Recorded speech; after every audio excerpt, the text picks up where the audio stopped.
we have a tendency, I think it's there in our gene, that we take the blame on ourselves, be it being related issues related to environment or related to the patient care or related to anything, that we tend to take the blame on our side. And then, of course, we feel that we suffer because of exposure to this, occupational exposure to these agents during our work. That's the other area that's looked at. So if you look at these things, how do I define? My defense regarding the induction and recovery, if we understand how exactly the inhalation anesthetic works, then I think that notion of delayed induction, delayed recovery may not happen. So we have few techniques or technologies that is available with us, which can be used to make it more efficient. Something like bolus technique for induction of anesthesia with inhalation anesthetic, especially in relation with sevoflurane. And then we should know what we are giving to the patient from the place number 1 second of the anesthetic induction. So that's again how we prime the circuits, like in cardiovascular surgeries, when they even pump, they prime the pump so that it is ready to be used. So that way even the anesthetic circuits need to be primed. And then, of course, we can use the advantage of techniques that are available, like IV agents, to induce and then take them deeper with the inhalation anesthetic, which will make it probably a little more faster. So these are a few things that we should use, and then probably it becomes different. So to use these techniques, some few of the basic concepts that we should be aware of, that is, again, we all know this picture. You take out any anesthesia textbook, we find this, but it's very, very important to understand this picture. So there is a gradient with which we give an anesthetic agent to the patient to achieve a certain level in the brain. We are looking at so when we administer an anesthetic from a circuit at a given the fractional concentration of the substance, when it is delivered at a fixed level to the lungs, there is some amount of uptake by various tissues, as we see in this picture here. There is an uptake here. So if you look at those chambers, this is where we are filling in fresh gas flow into the inspired the circuit, and there is a connection between that and the lung, that is your tracheobronchial tree, and we are achieving a certain level here. And this level is almost comparable to the levels that's in the brain. So we are talking about inhalation anesthetics. It's all about pressures, not about result. Unlike IV anesthetic agent, where we talk about the plasma concentration. Here, it's not the concentration, it is the partial pressure of this inhalation anesthetic that is very important. So if you look at these tubings that are connecting them, the other tissues, the so-called vessel-rich group, very highly perfused tissues, and vessel-poor groups, these have got a smaller tubes compared to the vessel-rich group, that is the brain, heart, and kidneys, and things like that. So normally, when we use a very high pressures or overpressure technique, which we use, it tends to fill this chamber, that is the lung and the brain, much faster. So obviously, if you use those techniques, the alveolar pressure will reach, brain pressures will reach the inspired pressure much faster. So induction becomes definitely faster. So this is what we do. You can see here in the first few minutes, we have raised the level of the sevoflurane to that level. That is, say, we are using at about 8%. So the standard recommendation, if you look at any vaporizer, is that when you have a given vapor, the highest concentration of the dial setting that is available will be about 4 times of the MAC. If you take about sevoflurane, it is 8%, where the MAC is around 2%. If it is isoflurane, it's about 5%. If it is halothane, it's about 4%. Similarly, if it is for desflurane, it's about 10%. So it is dependent on what is the MAC. So we can use that highest percentage to get the end-tidal levels. That is the value that is what going to correspond to the brain levels. So those are crucial things. So if you look at this part, you can see here the level rises dramatically, especially with less soluble agents like desflurane or sevoflurane. The level is reached much faster. So you have to use 2 things here. One is overpressure with the inhaled anesthetic agent. Second thing is the fresh gas flow that we have to increase. So if you use a higher fresh gas flow at induction, with the highest possible level of concentration that can be delivered from the vaporizer, definitely we can achieve the end-tidal levels much faster. So the other thing that I was talking about, the co-induction with IV anesthetic agent, and then we are using the inhalation agents. This is very crucial point here is this area, value of no anesthesia. If we are using induction with IV anesthetic and then you add on the inhaled anesthetic later phase, there can be a possibility of we having this area of no anesthesia. So to prevent that, what we have to do is from the first minute, with an acceptable tolerable inhaled anesthetic agent, we should start at a MAC value of about 4 max to start with, 2 to 4 max. In that range, if you start, probably you will not have this trough where there is no anesthesia. That will not happen. So to understand this, we should know about something like time constant. Time constant is nothing but the circuit volume divided by fresh gas flow. We all know this. If it is, if the fresh gas flow is increased, time constant will definitely reduce. If you use a smaller volume circuit, then definitely time constant is going to be lesser. So normally, to achieve the circuit to be filled or primed, we need to have about 4 time constants. So if you know the volume of the circuit, then we can always prime the circuit accordingly. Say the volume of the circuit is about 2 liters, then we set a fresh gas flow of 6 to 8 liters. We will have a time constant of 2 by 8, or that is 1/4 of a minute. So 4 cycles means almost about a minute's time. We will be able to achieve what is being administered and what is in the circuit will be same. So that can be achieved that faster. About 97% it will be achieved. So we need to wash in the anesthetic agent at that rate. And if we are inducing the patients with inhaled anesthetic, it is good to use non-rebreathing circuits so where there is no recycling of the gases. So the dilution with the recycled gases will not happen. So at induction and at recovery, for faster effect, we can always use a non-breathing circuit. To conserve the inhaled anesthetic during the maintenance phase of anesthesia, we should use a carbon dioxide absorber containing circle system with the circuit already primed, as I said, with the 4 cycles of time constant of that circuit. So that can be used. If you are using an anesthetic for inhaled anesthetic for an shorter procedure, desflurane or sevoflurane are better agents, whereas isoflurane and sevoflurane can be used for even longer procedures. So the anesthetic induction and anesthetic recovery is going to be faster. So these are a few other concepts that we should understand. As I said in the first place, MAC, the concept of the MAC we should understand. That is the amount of the inhaled anesthetic concentration that is required to have an immobile patient, 50% of the patient immobile. That is what is MAC. So MAC corresponds to the pulmonary end-tidal value of the partial pressure of the inhaled anesthetic, which in directly relation with the CNS partial pressure, which is what is crucial for ours to maintain the anesthetic. So 0.7 MAC is what is required to have a patient who is fully awake. So if you are reversing or waking up the patient from an anesthetic, so we should aim at a value of about 0.7 MAC of the given anesthetic agent before we try to wake them up. So how do we set up low flow anesthesia? If you are using in low flow anesthesia with circle system, always use a higher flow, more than a minute volume flow to start with for the first 5 to 10 minutes. And then you can always bring it down. Use about 4 to 6 liters of flow, and then vaporizer setting should be at least 2 MAC so that you have a good inspired concentration. And then during the intubation, this is one thing where earlier we used to do a lot of mistakes, that is we turn off the vaporizer. So what happens at that point of time is that when you turn off the inhaled anesthetic, oxygen starts or the carrier gas continues to flow, and that flushes out all the inhaled anesthetic. So when you reconnect the circuit, that is where you will have a phase of no anesthesia, because your inhaled anesthetic has totally been washed off from the circuit. It takes again 4 time constant period of time for this anesthetic to build up. So it is better to turn off the carrier gases rather than the vaporizer. So the flow in the circuit stops. Now, when you connect it back with the reset of flow at the same percentage, you're going to achieve the same inspired concentration. So you'll be able to achieve what is required. So now we have almost all the hospitals have got this agent monitoring system wherein you can always look at these numbers.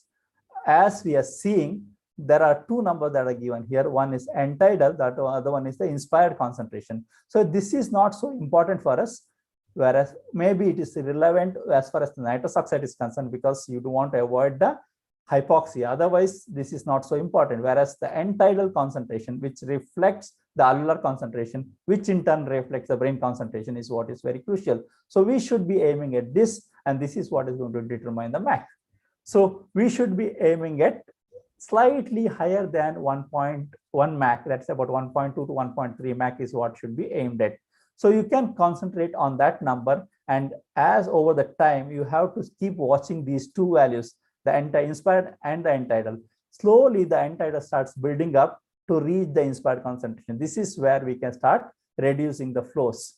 So start decreasing the flows as the expired concentration approaches this. It will never become equal, but it will definitely come closer to it.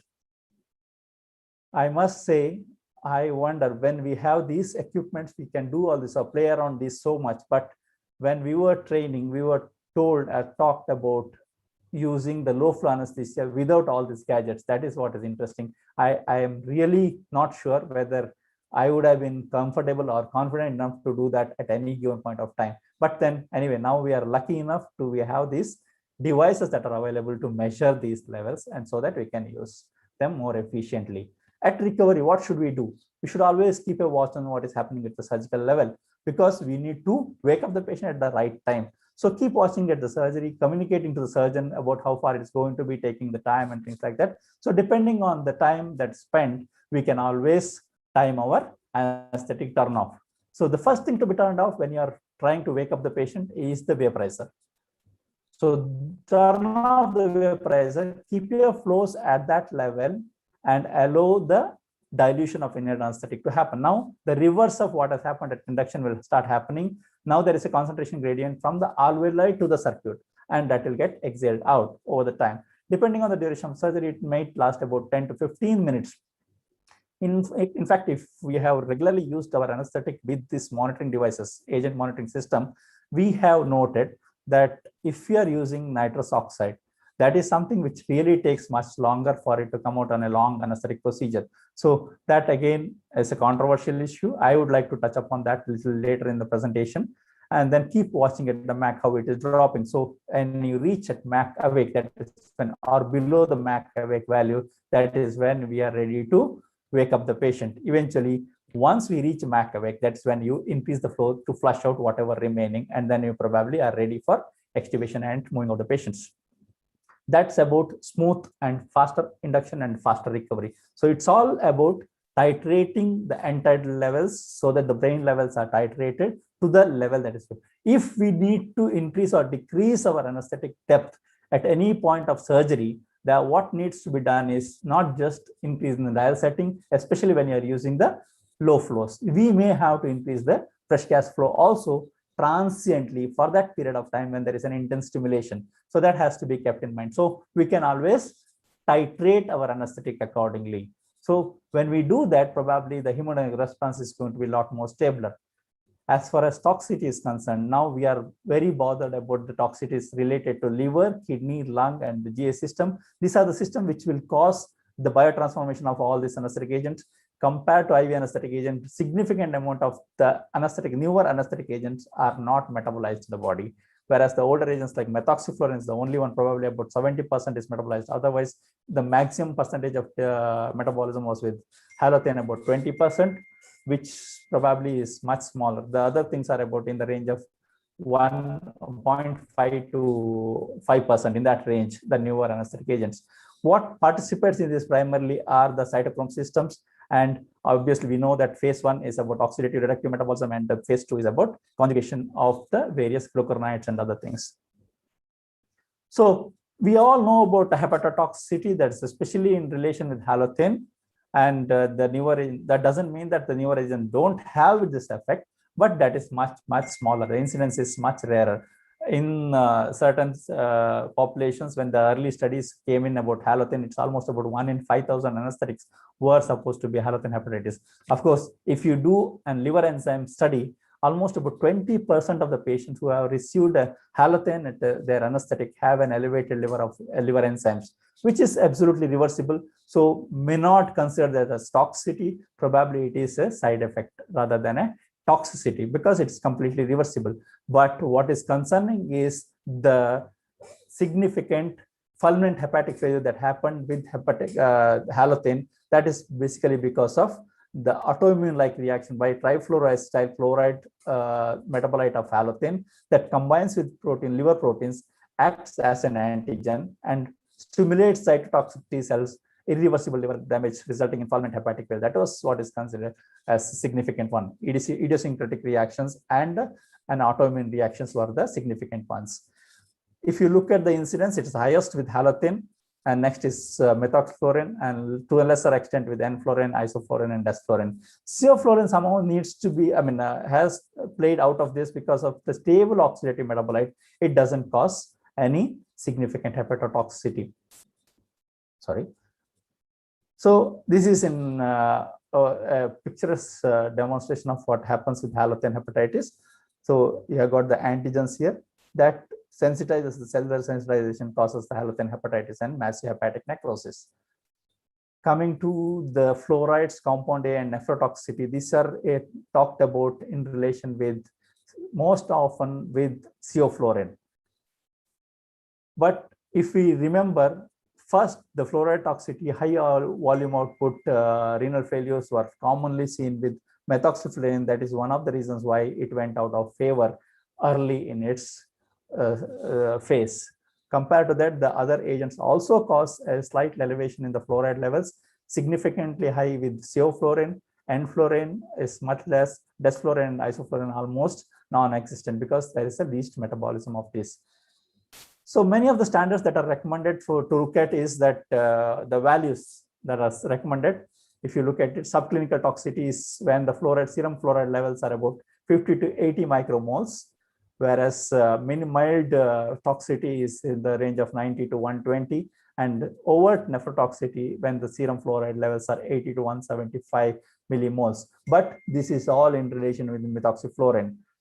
So the potential for this is always there for all the other fluorinated anesthetics, but definitely significantly high. Why is it so? We'll come to that a little later. Clinically accepted hypothesis is that threshold says about 50 micromoles is what is acceptable. Anything beyond 50 micromoles is definitely going to have a high risk. So the clinical studies, human studies in sevoflurane have resulted in numbers that have been, if you are using 1 to 2 Mac hours, it's in the range of about 10 to 20 micromoles.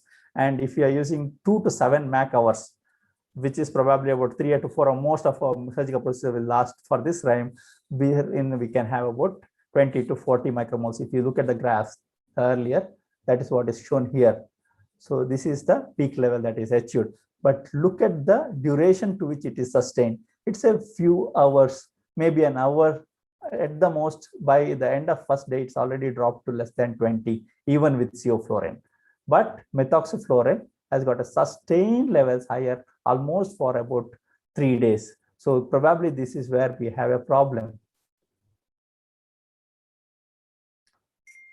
The other component that is in addition to the fluoride that is generated is hydroxyfluoroisopropanol, which is about lethal dose is about 0.06. Sorry, there is 1 0 missing here. Yes, 0.6 millimoles is the lethal dose. But with the conventional anesthetic, we are going to achieve only about 1/10 of this. So if you look at the therapeutic index, that is what is taught us in the pharmacology, it is almost about 10. So if you have anything more than, equal to 10, the drug is considered to be safe. So sevoflurane that way is going to be safe as far as hydroxyfluoroisopropanol is concerned. But as far as nephrotoxicity concerned with the fluorides, is not so common with sevoflurane, as I said, because of the biodegradation, lower rate of biotransformation, that is lesser metabolism that happens. The second one is faster respiratory clearance. We know that it is cleared off much faster than methoxyflurane because it is not going to be entrapped in many sinks that are available in the body. It is less soluble agent. So obviously, compared to methoxyflurane, it is going to be less. And the other important aspect that was noted was the tissue solubility is very low in the kidneys. If you look at the people who have had nephrotoxicity, if they have analyzed those kidneys, they found a very significantly higher intrarenal level of fluorides compared to the plasma level of fluorides. Whereas in patients who have received sevoflurane, you don't see the difference between the intrarenal and the intravascular fluoride levels. They are similar. Whereas in methoxyflurane, they have found that there are a higher level of fluorides in the kidneys compared to the plasma. So maybe that is the other protective effect that is seen with sevoflurane. As far as compound A, this is another mystery stuff that has been talked about during our training days. Remember, this agent has been introduced almost as clear in the year of about 1987, but it came to an extensive practice only by 2000, around that time. That's because the company didn't want to get into the market and then withdraw the product. So they have done a lot of work on that research. So they have come out with clear evidences as far as these issues are concerned. Compound A, it's definitely formed in many patients who have received sevoflurane anesthetic, but how and to what extent they can cause nephrotoxicity. When is it common? We have to remember a few of this. The newer carbon dioxide absorber, which don't have the strong alkalis like KOH or sodium hydroxide, that is soda bicarb or beryl lime. Compared to that, soda lime or beryl lime have a higher level of these agents, whereas the newer ones, sorbisol and others, have much lower concentration of this. So they will have, and the ones which have a drier carbon dioxide absorber will definitely have a higher levels, especially when you use a lower flows less than 1 liter. So that is why probably in some of the areas they have recommended, some of the countries still adhere to the recommendation of using at least 2 liters flow for sevoflurane. That is the minimum flow that is recommended. If you at least about, I think 3 countries still have got this restriction about it. And if you are especially using unconventional method, controlling the hemodynamics only using the inhaled anesthetic, that is where you can run into trouble. So that is something which you should avoid. We should always look at end-tidal concentration of this agent to avoid such things happening.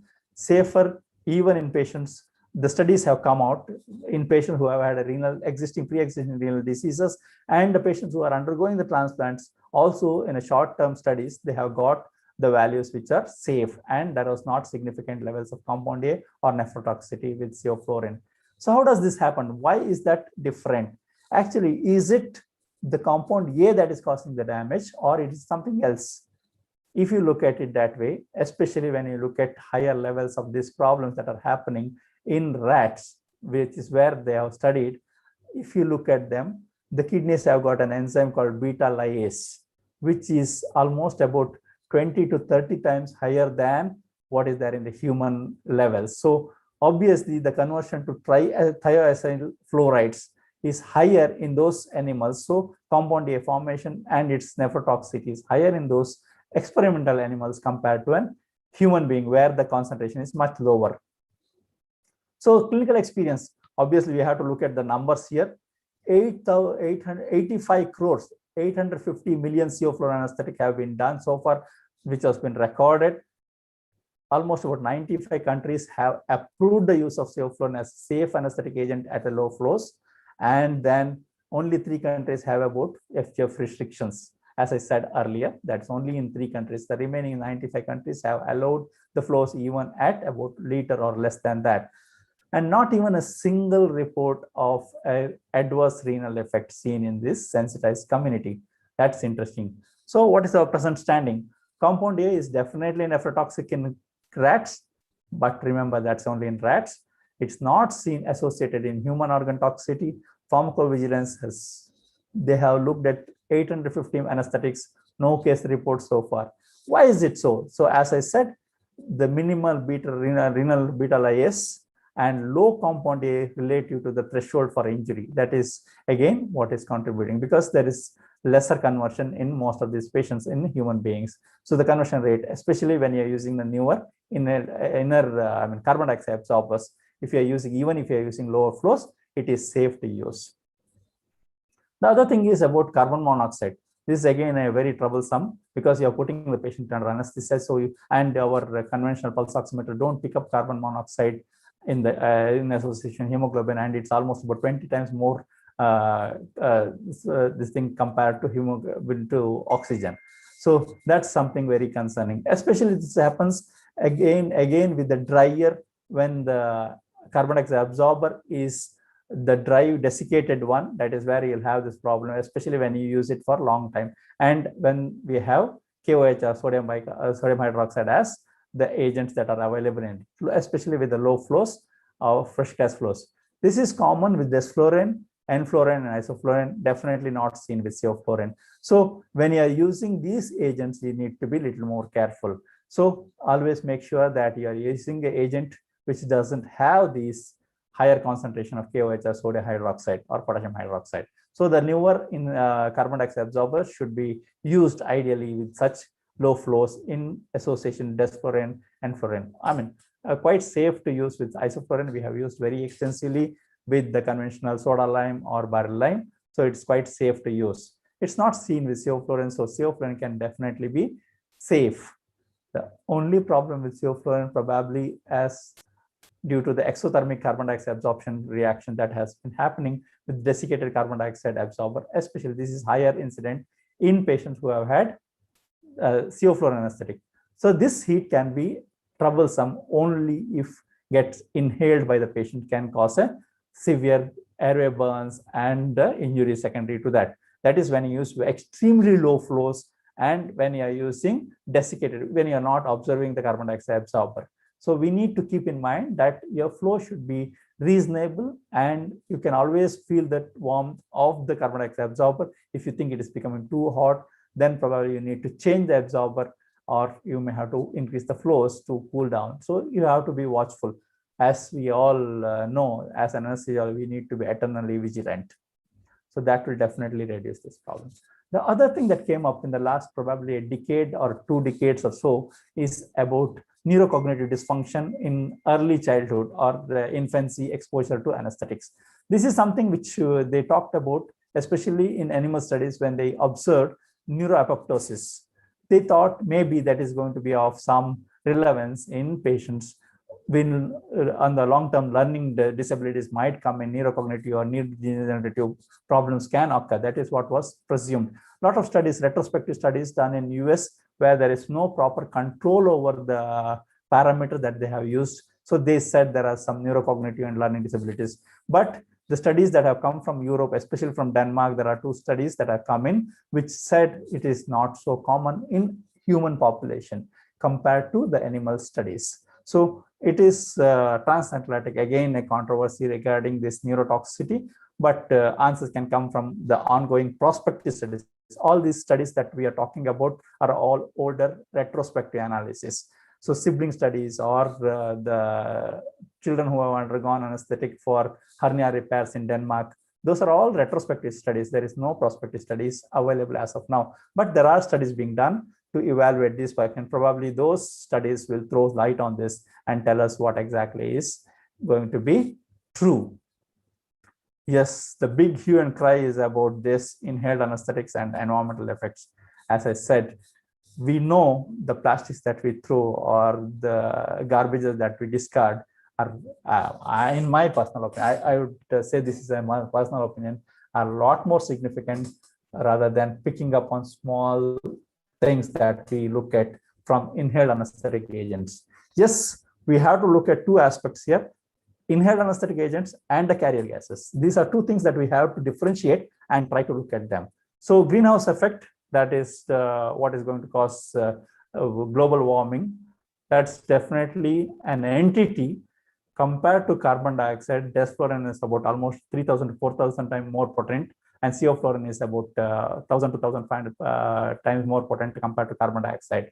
Isoflurane also has got this significant contribution, but remember the amount that we spill, especially with sevoflurane or isoflurane, it's in such a small percentage, probably, especially when we have new technologies that are available, which we are going to talk about little in the later part of it, where we retake from the scavenging system and redistill and reinfuse into the anesthetic circuit, thereby reducing the spillage, can probably be reducing this. But of course, nitrous oxide, we are using it about 66%, 60 to 66%. Sheer volume that we are putting into the environment can cause a significant amount, though the contribution into the greenhouse effect per unit is much smaller with nitrous oxide. But when the volume that is used in such extensive level and spillage is going to be significant, especially when you're using a high flows, we will definitely contribute to the global warming with that. Probably that's what we have to think about.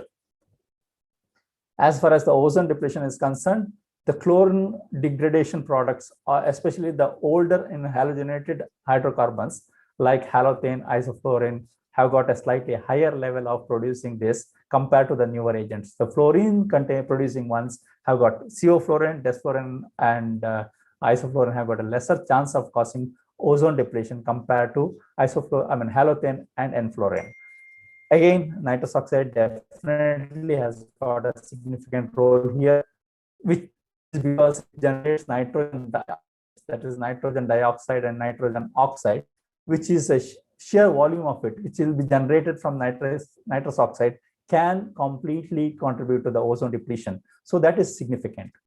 So how do you go about reducing this burden? What we can do about it? As I said, use low flows, closed circuits, and whatever that is coming out, scavenge them and recycle them after redistillation. Re-add this into the circuitry so that you can minimize the spillage into the environment. Definitely, you can avoiding nitrous oxide in your anesthetic, in our anesthetic in day-to-day practice probably is going to be of significant role. All of us are concerned about this exposure to the waste anesthetic gases. If you use low flows, avoid nitrous oxide, effective scavenging system, and then tracking of the exposure levels, especially from patients who are recovering. If you're in the ICU and PICU, we can definitely make sure that exposure levels can be minimized by rotating population and doing all these interventions.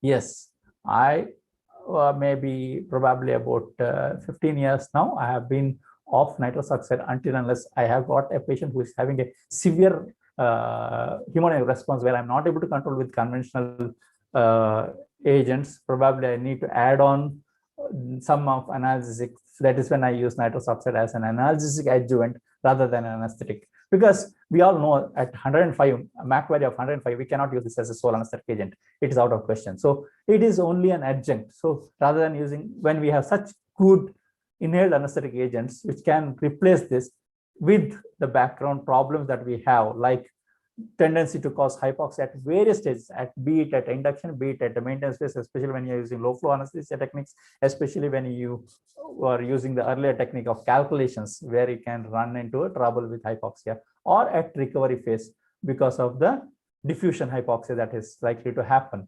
That again runs our patients into an unnecessary risk. Expansion of the closed air spaces, especially, is very, very relevant in patients who are undergoing neurosurgical procedures or patients undergoing ear surgeries, patients who are undergoing laparoscopic surgeries, patients who are undergoing surgeries under VAT surgeries and things like that. This just out of question. So we cannot use them because it's going to cause more problems than benefits to these patients.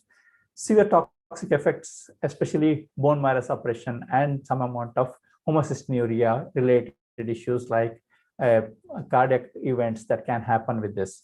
Environmental effect, as we talked earlier, its sheer volume itself is going to contribute significantly towards the problem. So nitrous oxide, whenever possible, I would suggest, probably is more of an evil than anything else. Probably when we are using newer agents, we don't need to really use them.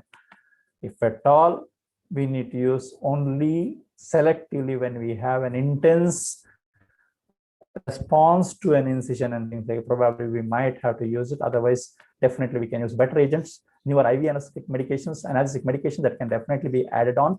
Newer agents like dexmed or dexmedetomidine or clonidine can be used to modify these responses and the problems.